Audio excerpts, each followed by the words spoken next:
దేవునికి మహిమ కలుగును గాక. ప్రభునందు ప్రియమైన దేవుని పిల్లారా, దేవుని యొక్క మహాదయని బట్టి దేవాది దేవుడు రాత్రికాల సమంతైన రెక్కల చాటున భద్రపరిచి ఈ ఉదయకాల సమయంలో చక్కటి సమయాన్ని ప్రభు మనందరికి అనుగ్రహించారు. లేచి ఉదయకాల సమయంలో ప్రార్థన చేసుకొని ఈ దినాన్ని ప్రారంభించారు కదూ. ప్రతి ఉదయము దేవునితో మనము ప్రారంభించటం మన కుటుంబాలకు ఆశీర్వాదకరమని దేవుని వాక్యమును బట్టి మీకు జ్ఞాపకం చేస్తున్నాను. రండి, పరిశుద్ధ గ్రంథంలోంచి ఒక చిన్న మాట మనం జ్ఞాపకం చేసుకుందాం. కీర్తన గ్రంథము 9వ అధ్యాయము 10వ వచనం. యెహోవా, నిన్ను ఆశ్రయించు వారిని నీవు విడిచిపెట్టువాడవు కావున నీ నామం ఎరిగిన వారు నిన్ను నమ్ముకొందురు. దేవునికి మహిమ కలుగును గాక.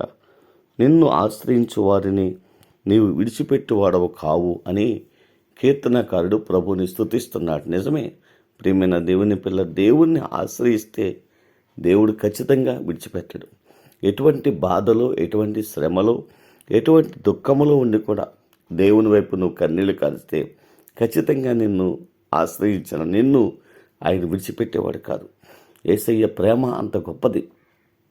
ఆయన ఆశ్రయించినటువంటి ఆ యొక్క వ్యభిచారం చేత పట్టబడిన స్త్రీని యేసయ్య ఆ బంధకాల్లోంచి విడిపించాడు. అద్భుతమైన కార్యమును చేశాడు.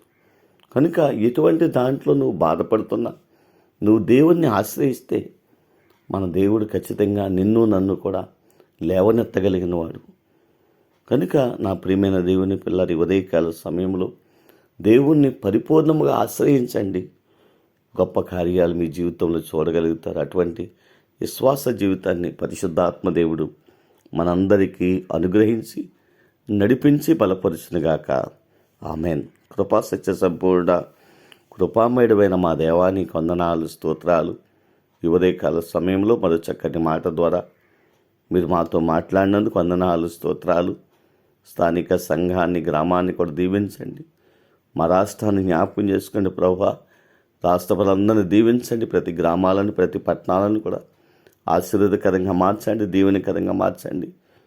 ఈ ఉదయకాల సమయంలో లేచి బిడ్డలు ప్రార్థిస్తున్న ప్రతి ప్రార్థన ఆలకించండి. అద్భుతమైన కార్యాలు జరిగించండి. వ్యవసాయం చేసే బిడ్డలను, చేతి పనులు చేసుకునే బిడ్డలను, ఉద్యోగం చేసే బిడ్డలను దేవా, ప్రతి ఒక్కరిని వ్యాపారం చేసుకునే బిడ్డలందరినీ కూడా దీవించండి. వారు రాకపోకలను మీ సన్నిధి తోడుగా ఉంచండి. చదువుతున్న బిడ్డలకు మంచి జ్ఞానాన్ని ఇవ్వండి, ఆరోగ్యాన్ని ఇవ్వండి. దేవా, ఉద్యోగం చేసే వారికి మంచి కాపుదలు ఇవ్వండి. వివాహాల కొరకు సిద్ధపరిచిన బిడ్డలకు వివాహాలు సిద్ధపరచండి. గర్భఫలం కొరకు కన్నీళ్ళు కారుస్తున్న బిడ్డలకు గర్భఫలాలు దయచేయండి ప్రభా. ఆయా సమస్యల్లో ఉండి కన్నీళ్ళు కారుస్తున్న బిడ్డలకు సమస్యలను లేవనెత్తండి. అద్భుతమైన ఆరోగ్యాన్ని దయచేయండి. దినాన్ని చక్కటి పుట్టినరోజు వేడుకలు చేసుకుంటూ నిన్ను గణపరుస్తున్న వారిని కూడా గణపరచండి ప్రభా. నెమ్మది క్షేమమును వారికి దయచేయండి. దేవా, నీ నామాన్ని ప్రేమించి ఆయా రాష్ట్రాల్లో, ఆయా దేశాల్లో ప్రయాసపడుతున్న బిడ్డలను కూడా జ్ఞాపకం చేసుకొని వారి కష్టార్జితాన్ని నిరంతరంగా ఆశీర్వదించండి. వారిని, వారి బిడ్డలను దీవించండి.